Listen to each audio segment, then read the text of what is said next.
Assalamualaikum warahmatullahi wabarakatuh. Perkenalkan, nama saya Intan Safitri dengan NIM 220103110048.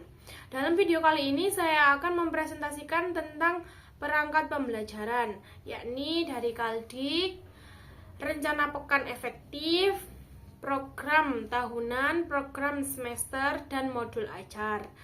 Yang pertama yakni ada rencana pekan efektif.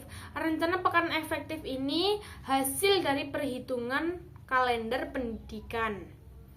Nah, yang pertama di bulan Juli ada 5 pekan, 3 tidak efektif dan 2 efektif. Di bulan Agustus ada 4 pekan, 3 efektif dan 1 tidak efektif. Di bulan September ada 4 pekan, 3 efektif dan 1 tidak efektif. Di bulan Oktober ada 5 pekan dengan 5 efektif dan 0 tidak efektif. Ada di bulan November jumlah pekannya ada 4 dengan 2 efektif dan 2 tidak efektif.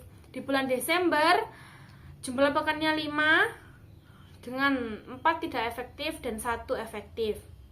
Jumlah pekan di semua bulan atau di dalam satu semester ada 27 pekan dengan 16 pekan efektif dan 11 pekan tidak efektif. Nah, saya mengajar pelajaran pendidikan Pancasila dalam satu pekan masuk 2 kali. Jadi, jumlah jam efektif selama seminggu di hari Senin dan Rabu yakni ada 62.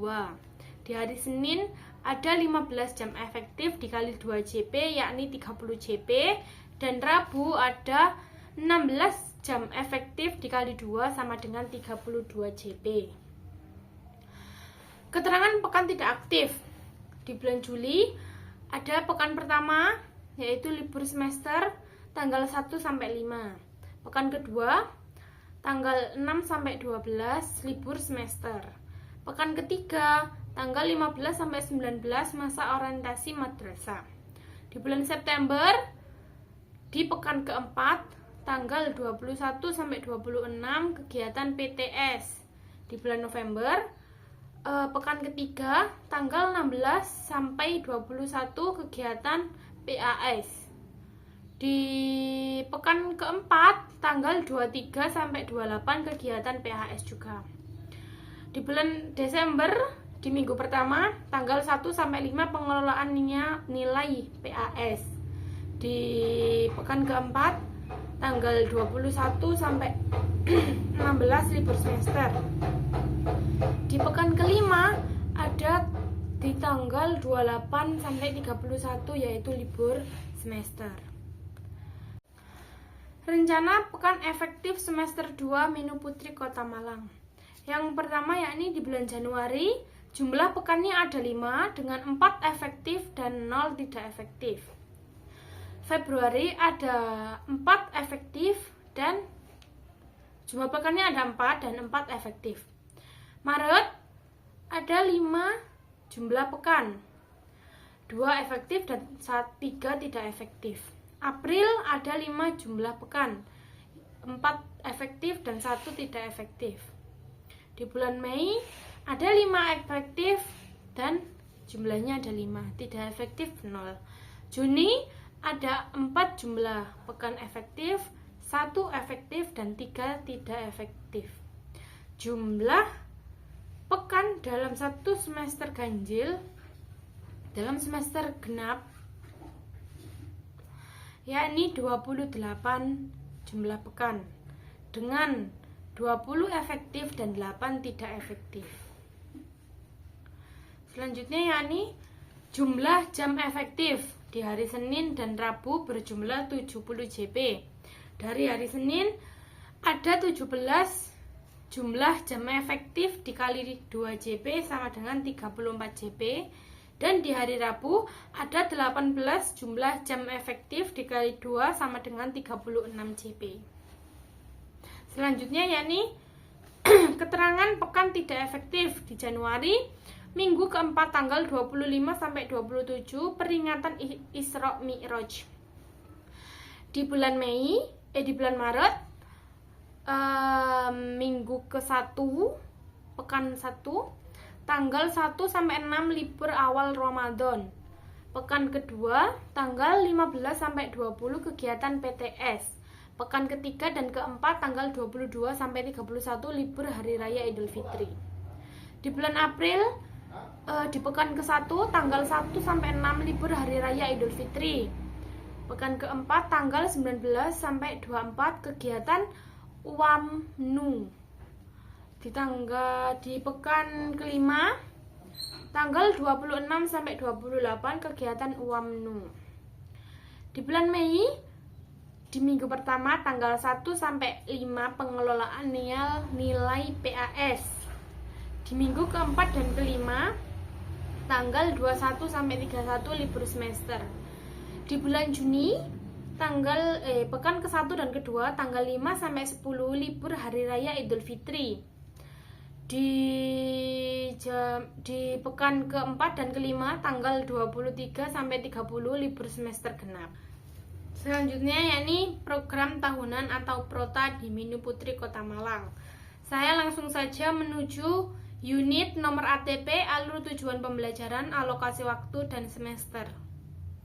Di unit Pancasila dalam kehidupanku, nomor ATP 5.1, peserta didik dapat menunjukkan dan menjelaskan perilaku yang sesuai dengan nilai-nilai Pancasila dalam kehidupan sehari-hari sebagai wujud keimanan dan ketakwaan kepada Tuhan Yang Maha Esa. Alokasi waktu 6 JP. 5.2, peserta didik dapat membiasakan sifat, sikap, dan perilaku yang mencerminkan nilai-nilai Pancasila sebagai ideologi, nilai, dan pandangan hidup dalam kehidupan sehari-hari. Alokasi waktu 6 JP. 5.3, peserta didik dapat mengungkapkan rasa syukur kepada Tuhan Yang Maha Esa atas nilai dan semangat gotong royong yang berkembang di masyarakat Indonesia. Alokasi waktu 6 JP.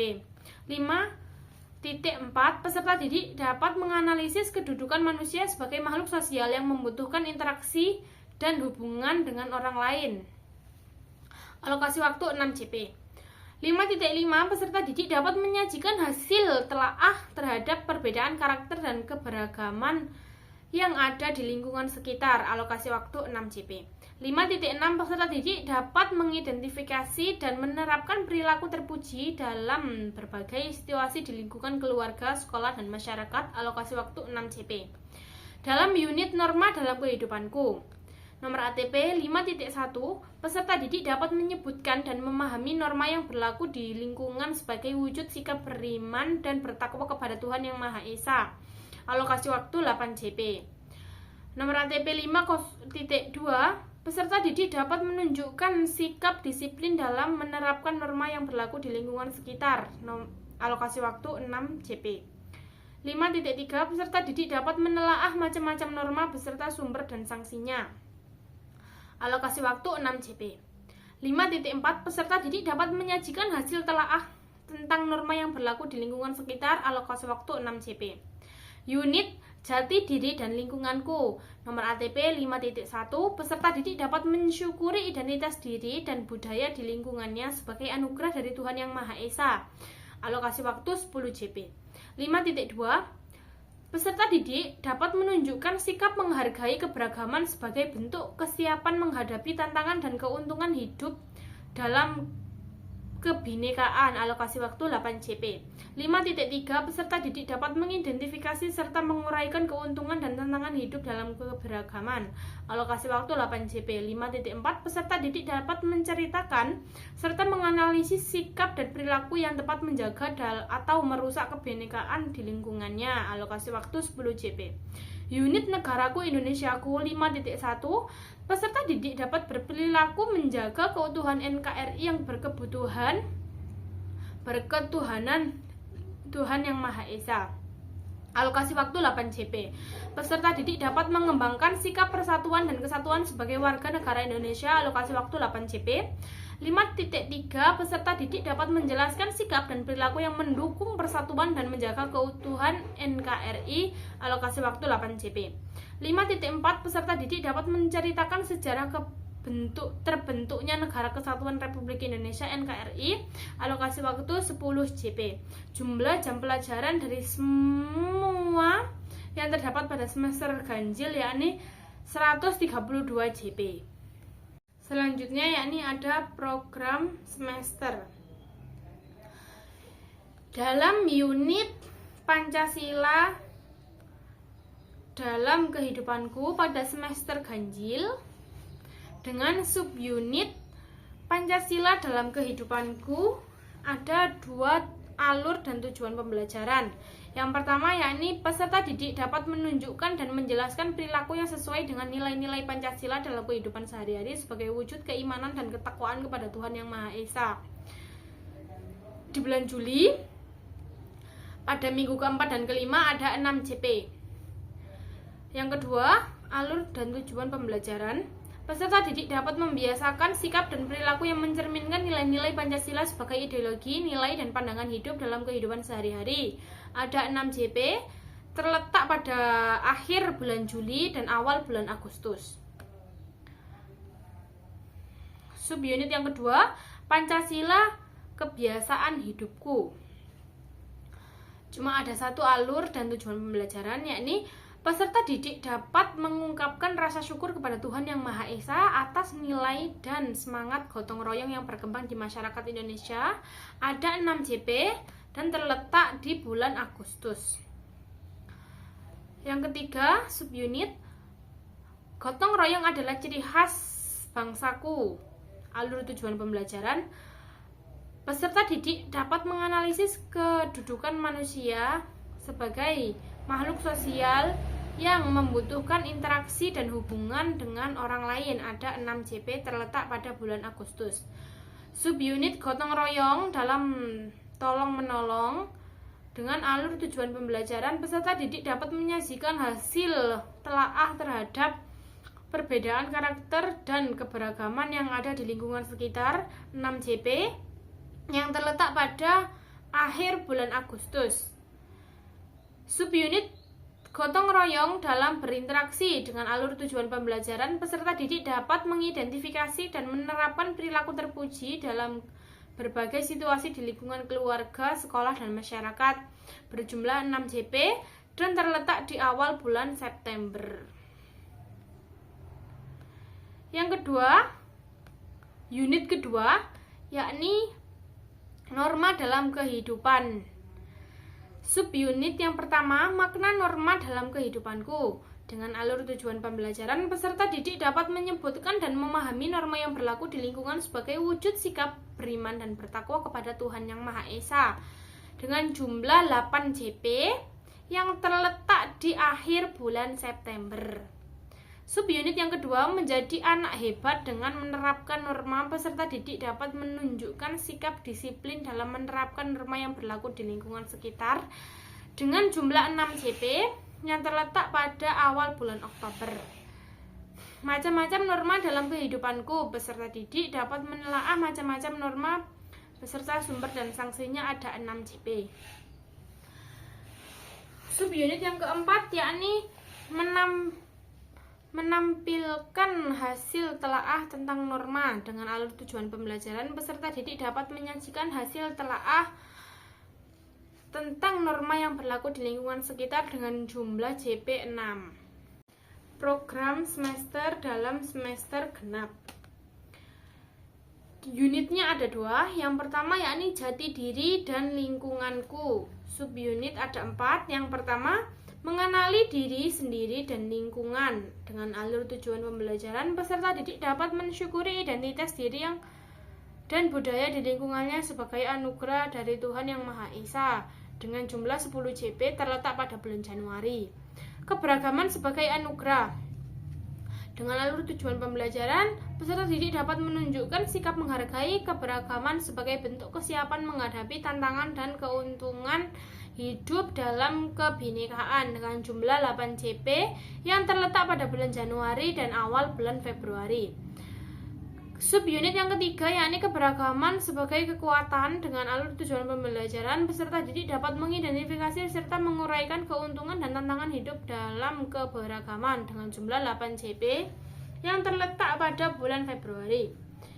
Yang ke Subunit yang keempat yakni menghargai keberagaman di lingkungan sekitar. Dengan alur tujuan pembelajaran, peserta didik dapat menceritakan serta menganalisis sikap dan perilaku yang dapat menjaga dan merusak kebinekaan lingkungannya. Terdapat 10 JP, yakni terletak di bulan akhir Februari dan Maret. Unit yang kedua yakni negaraku Indonesia. Subunit yang pertama yakni dari aku untuk Indonesia. Dengan alur tujuan pembelajaran, peserta didik dapat berperilaku menjaga keutuhan NKRI yang berketuhanan Tuhan Yang Maha Esa. Dengan jumlah JP 8 yang terletak pada bulan April. Subunit yang kedua yakni merawat NKRI dengan persatuan dan kesatuan. Dengan alur tujuan pembelajaran, peserta didik dapat mengembangkan sikap persatuan dan kesatuan sebagai warga negara Indonesia dengan jumlah 8 JP yang terletak pada bulan April. Subunit ketiga merajut persatuan antarelem bangsa Indonesia. Dengan alur tujuan pembelajaran, peserta didik dapat menjelaskan sikap dan perilaku yang mendukung persatuan dan menjaga keutuhan NKRI dengan jumlah 8 JP. Mengenali sejarah NKRI. Dengan alur tujuan pembelajaran, peserta didik dapat menceritakan sejarah terbentuknya Negara Kesatuan Indonesia, yakni berjumlah 10 JP yang terletak pada bulan Mei dan awal Juni. Jumlah semua JP adalah 56 JP. Selanjutnya yakni modul ajar. Modul ajar yang pertama yakni mata pelajaran Pendidikan Pancasila bab 2 Keragaman Budaya Indonesiaku dengan topik tarian tradisional dengan alokasi waktu 2 JP dikalikan 2 yakni 70 menit, 1 JP-nya 35 menit. Sarana prasarana media menggunakan video yang menampilkan contoh-contoh tarian tradisional di Indonesia dan gambar pakaian tarian tradisional. Alat dan bahan, laptop, proyektor, HDMI, jaringan internet, dan speaker. Sumbernya ada 2. Yang pertama, buku Pendidikan Pancasila dan Kewarganegaraan kelas 5. Serta sumber alternatifnya, guru juga dapat menggunakan alternatif sumber belajar yang terdapat di lingkungan sekitar dan disesuaikan dengan tema yang telah dibahas. Target peserta didik ada 15 peserta didik berkemampuan reguler. Model pembelajaran saya memakai kooperatif, yakni siswa bekerja sama dengan kelompok kecil untuk mencapai tujuan bersama, mengembangkan keterampilan sosial dan kolaborasi. Metode pembelajaran yakni ceramah, tanya jawab, dan kuis cepat. Media pembelajaran yakni PowerPoint, video, gambar, dan kartu berbatang. Pemahaman bermakna ada 2. Yang pertama yakni tari tradisional adalah bagian dari identitas budaya lokal seperti halnya bahasa daerah atau makanan khas yang sering mereka lihat atau konsumsi di rumah atau lingkungan sekitar. Tari tradisional sering muncul dalam kegiatan masyarakat sehari-hari, misalnya dalam acara perayaan hari besar, pernikahan adat, atau pentas seni sekolah yang mungkin mereka ikuti atau saksikan langsung. Pertanyaan pemantik, tari apa yang dilestarikan di daerah kalian? Tari apakah yang pernah kalian lihat di pentas seni biasanya? Selanjutnya ini kegiatan pembelajaran. Ini ada 3 proses, dari pendahuluan, kegiatan inti, dan penutupan. Dari pendahuluan, peserta didik dipersiapkan oleh guru secara fisik maupun psikis untuk dapat mengikuti pembelajaran secara dengan baik. Peserta didik diberikan oleh guru dorongan agar bersemangat pada saat mengikuti pelajaran. Peserta didik diberi pertanyaan oleh guru mengenai kondisi kesiapan belajar di kelas. Peserta didik dan guru membaca doa bersama sebelum pembelajaran dilaksanakan. Peserta didik dipanggil oleh guru untuk absen kehadiran. Guru memberikan klarifikasi terhadap aktivitas pembuka tersebut dengan mengaitkannya dengan materi dan kegiatan belajar yang dilaksanakan. Peserta didik diberi pertanyaan memantik oleh guru. Peserta didik bersama dengan guru mendiskusikan tujuan dan rencana kegiatan pembelajaran. Dalam kegiatan inti, peserta didik diberi instruksi oleh guru untuk membaca setiap materi dari tradisional. Peserta didik diarahkan untuk menyimak tayangan yang ditampilkan oleh guru melalui gambar dan video tentang contoh tari tradisional. Peserta didik diberi penjelasan oleh guru ciri-ciri tari tradisional agar peserta didik dapat lebih mudah untuk mengingat. Peserta didik dijelaskan oleh guru tentang asal-usul tari tradisional serta kegunaannya. Peserta didik diberikan oleh guru pertanyaan secara lisan dan dijawab langsung peserta didik. Peserta didik mengerjakan LKPD yang diberikan oleh guru. Peserta didik diinstruksi untuk membahas LKPD bersama. Peserta didik dan guru membahas LKPD bersama. Peserta didik dipanggil oleh guru untuk menyebutkan nilai LKPD. Guru memasukkan nilai LKPD. Guru membagi kelompok peserta didik berdasarkan urutan absen. Kelompok yang dibagi oleh guru berjumlah 3 kelompok dengan masing-masing kelompok berisi 5 anak, 5 peserta didik untuk melakukan game. Peserta didik berkumpul bersama kelompoknya masing-masing. Setiap kelompok mendapatkan 10 kertas berbatang dari guru.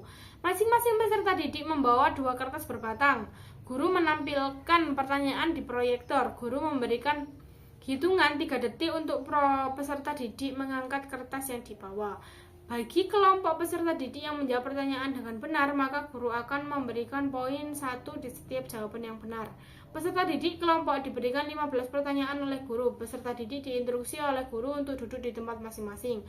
Kelompok peserta didik yang memiliki poin terbanyak setelah menjawab 15 pertanyaan akan diberikan reward oleh guru.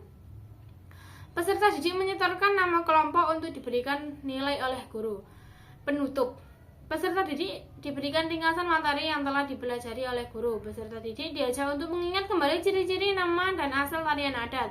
Peserta didik diberikan refleksi oleh guru berupa tarian tradisional merupakan bagian penting dari warisan budaya dan mencerminkan identitas, nilai-nilai, dan sejarah suatu masyarakat. Setiap gerakan, kostum, dan musik yang mengiringinya memiliki makna mendalam yang diwariskan dari generasi ke generasi. Peserta didik dipandu oleh guru untuk duduk dengan rapi untuk membaca doa pulang. Peserta didik memberi salam kepada guru. Selanjutnya yakni ada kesimpulan. Pembelajaran tentang tari tradisional bertujuan untuk mengenalkan dan menanamkan apresiasi terhadap warisan budaya Indonesia kepada setiap peserta didik. Kegiatan pembelajaran dimulai dengan mendahulukan yang melibatkan persiapan fisik dan psikis, doa bersama, serta diskusi tentang tujuan pembelajaran. Dan ini ada refleksi guru dan refleksi siswa. Asesmen A. Penilaian lembar kerja peserta didik individu. Aspek yang dinilai ini hanya ada 1 dengan skor maksimal 100 dan konversi nilainya yakni 90-100 sangat baik atau A, 75-89 baik, 60-74 cukup, kurang dari 60 perlu bimbingan. Keterangan skor minimal 3. Jadi siswa yang mengerjakan LKPD atau game yang telah dilaksanakan itu minimal bisa menjawab 3 soal dengan benar. Skor maksimal 10 dengan jumlah nilai 100. Nilai asesmen formatif dapat dinilai dengan cara skor yang diperoleh dikali 100 dengan dibagi skor maksimal. Penilaian lembar kerja peserta didik kelompok. Nah, ini yang game tadi. Ketepatan jawaban LKPD yang kelompok atau yang game tadi itu sama. Minimalnya 3 dan maksimalnya ada 15 soal. Selanjutnya yakni ada pengayaan dan remedial. Selanjutnya ada kriteria penilaian. Penilaian proses sama dengan berupa catatan atau deskripsi kerja saat diskusi kelompok dan individu. Penilaian akhir skor nilai 10-100. Lampiran lembar kerja peserta didik. Di lampiran ada LKPD, bahan bacaan guru atau materi yang ada di LKS atau sumber yang telah guru carikan. Selanjutnya ada glosarium dan ada daftar pustaka.